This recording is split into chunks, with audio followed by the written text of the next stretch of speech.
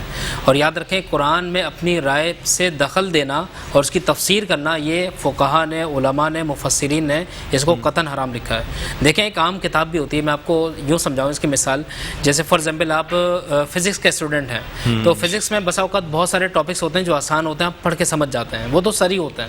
اور کچھ ایسے ہوتے ہیں جن کو پڑھنے کے لیے، سمجھنے کے لیے باقاعدہ آپ کو الگ سے کوچنگ جوائن کرنا پڑتا ہے، جو ایکسپرٹس ٹیوٹرس ہیں ان کی کلاسز آپ کو لینی پڑتی ہے، پھر وہ آپ کو سمجھاتے ہیں. تو بھائی جب آپ ایک دنیاوی کتاب، ایک دنیاوی علم کو جب آپ اتنا سمجھ رہے ہیں، اس کے لیے آپ استادوں کے پاس جا رہے ہیں، ان سے سیکھ رہے ہیں، ان کے ہاتھ پاؤں دبا رہے ہیں، ان کو فیسز دے رہے ہیں، بھاری فیس پے کر رہے ہیں، تو کیا قرآن اتنا یتیم ہے کہ کوئی بھی شخص اس کو لے کر بیٹھ جائے اور پڑھنا شروع کر دے کہ بھائی قرآن اپنے مطلب کے مطابق سمجھو، اس کا ترجمہ سمجھو؟ پھر عربی اتنی وسیع لینگویج ہے کہ اس کو ہر کوئی نہیں سمجھ سکتا، اور قرآن کی جو عربی ہے وہ ایک بالکل الگ نوعیت کی ہے. اس کو سمجھنے کے، سیکھنے کے لیے بھی ہمیں علماء کی صحبت میں بیٹھنا پڑے گا.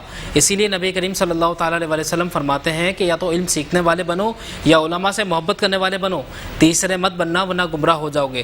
تو جب دیگر دنیاوی کتابوں کو پڑھنے کے لیے ہمیں استاد چاہیے تو قرآن کو سمجھنے کے لیے بھی ہمیں ایکسپرٹس چاہیے، اور وہ ایکسپرٹس کون ہیں؟ وہ ہمارے علماء ہیں.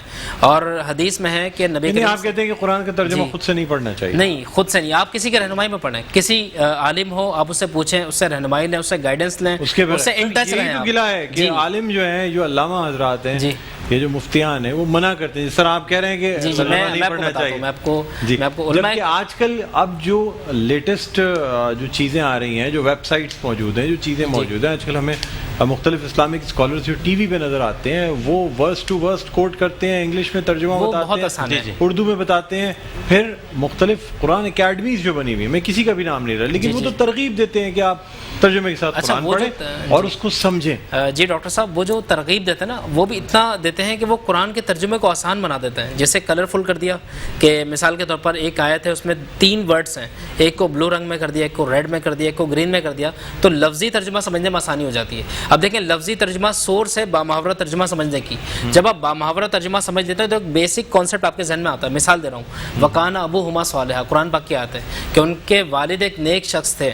اب ہم نے صرف اس آیت کو پڑھ لیا، اس کا ترجمہ بھی سمجھ لیا، لیکن ہم اس کی گہرائی میں ہم کب اتریں گے؟ جب ہم تفسیر پڑھیں گے. اور تفسیر ہم کسی عالم ہی کی پڑھیں گے نا، کسی عالم کے لکھی. اور عالم تفسیر کیسے کرے گا؟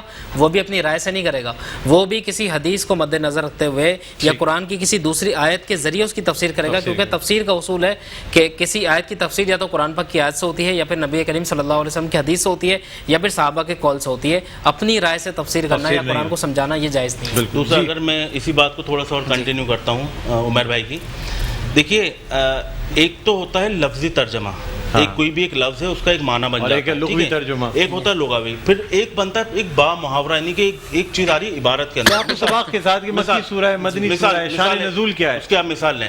لفظ ہے یعلم، یعنی علم کی ایک یہ گردان بنتی ہے، صیغہ بنتا ہے یعلم، اس کا معنی ہے جاننا، اس نے جانا، ٹھیک ہے، یعنی اس کو معلوم ہوا یا اس نے جانا.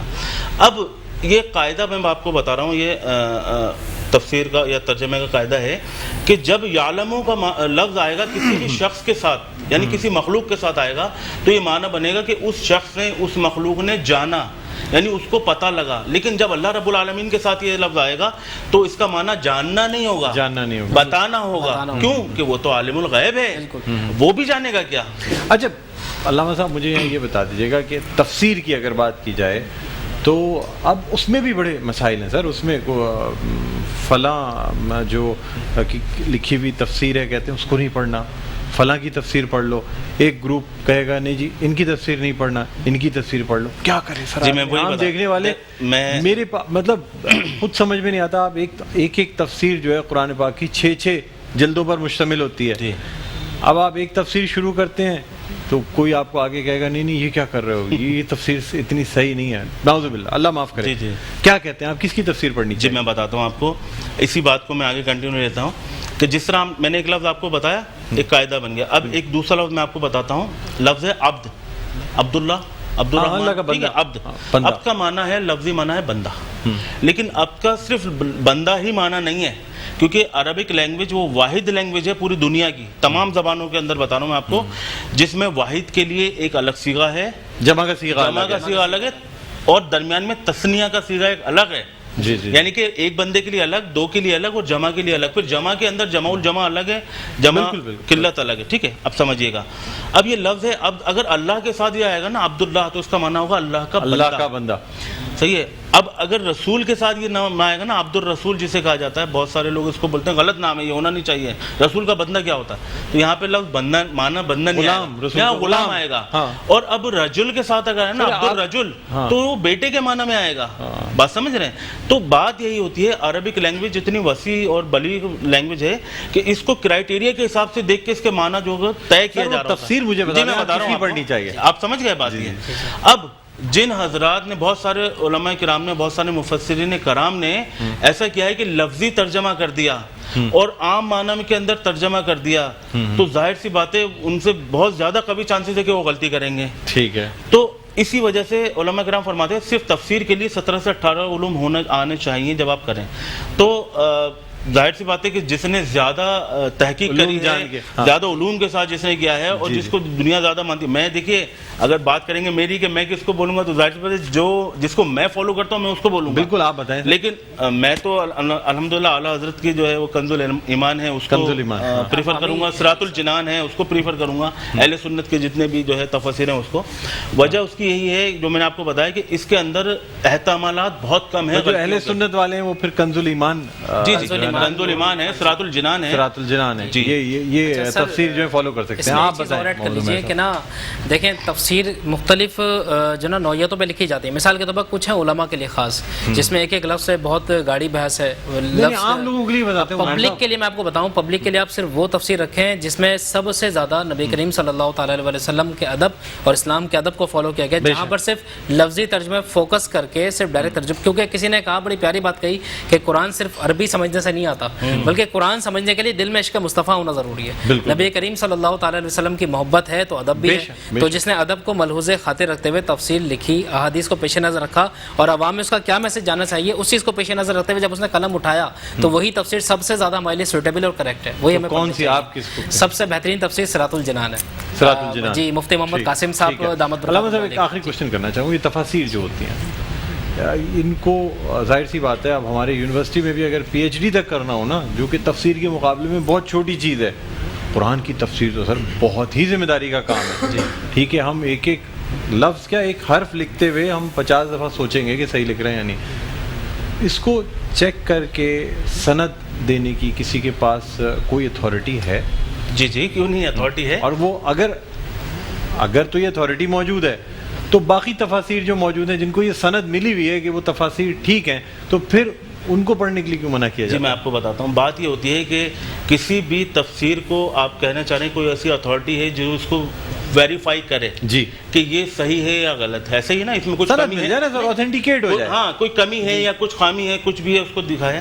تو دیکھیے جتنے بھی مکاتب فکر ہیں ان تمام کے اندر ان کے جید علماء کرام موجود ہیں. ایک بات سمجھیے گا, تو ہوتا کیا ہے کہ وہ اپنے مسلک کے علماء کرام کے پاس ان کو تفاسیر کو بھیجا جاتا ہے, دیکھا جاتا ہے. پلس ایک وفاق کا ادارہ ہے جس نے آپ کو ایک جرنل پیٹرن دیا ہوا ہے, اوقاف کا محکمہ جیسا کہلاتا ہے, اور اس طرح سے تو ایک جنرل پیٹرن ہے, اس پیٹرن کے اوپر وہ دیکھیں گے اور اس کو اوکے کر دیں گے.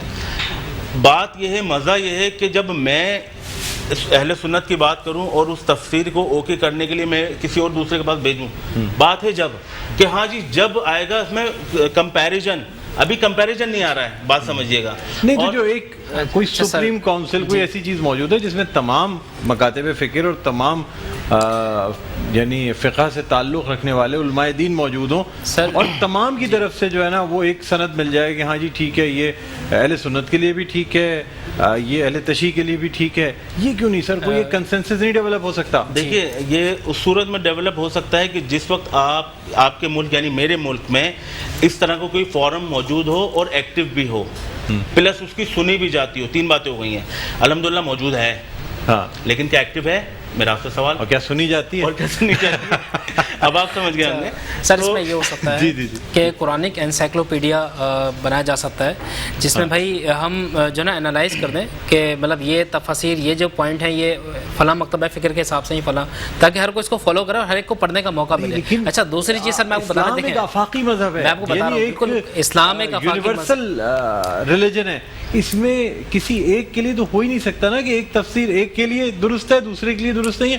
سب کو ایک اللہ کی عبادت کرنی ہے، رسول اللہ صلی اللہ علیہ وآلہ وسلم کو نبی اور رسول ماننا ہے اور ختم نبوت پہ یقین رکھنا ہے. بالکل یہ تین چیزیں جس میں موجود ہوں اس کے لیے جو کچھ حکم دیا گیا ہے قرآن میں، تو کیا وہ اہل تشیعوں کے لیے الگ اہل سنت کے لیے الگ تو نہیں ہے نا سر؟ سر ایسا یہ ہے دیکھیں کچھ چیزیں متفقات ہوتی ہیں جس سے دیکھیں اختلافات تو ہوتے ہیں ہر جگہ، ایک چھوٹا سا ادارہ بھی ہوتا ہے وہاں پہ بھی اختلاف ہوتے ہیں. دین تو ایک بہت بڑی ایک سمجھیں ایک بہت بڑا فورم ہے، یہاں پر اختلاف نہ ہو ایسا ہو نہیں سکتا.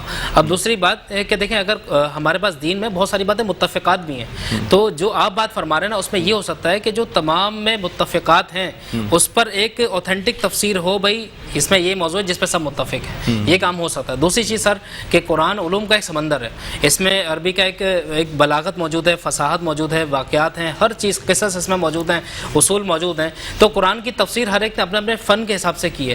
کچھ میں قرآن کی تفاسیر ایسی ہیں جن میں عقلی باتوں کو زیادہ فوکس کیا گیا، کچھ میں واقعات کو زیادہ فوکس، کسی میں حدیث کو زیادہ فوکس کیا گیا، کسی میں قرآن سے ہی تفاسیر کو اٹھایا گیا. تو یہ ایک علم کا ایک سمندر ہے.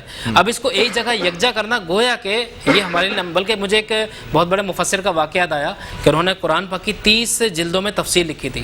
تو ایک دن ایسا ہوا کہ ان سے کسی نے پوچھا کہ حضرت آپ تو قرآن میں بڑے ماہر ہو گئے ہوں گے، اب تو آپ کو ضرورت نہیں پڑے گی کہ آپ مزید آگے جستجو کریں.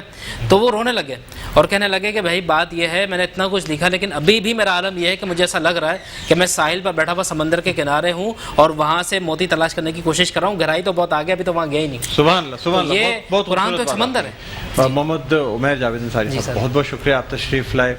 علامہ صاحب محمد حبیب خان صاحب آپ کا بھی بہت بہت شکریہ آپ تشریف لائے. ناظرین یہاں ہم ایک چھوٹا سا وقفہ لینا چاہیں گے اور آج بات ہو رہی ہے علم پہ، تعلیم پہ.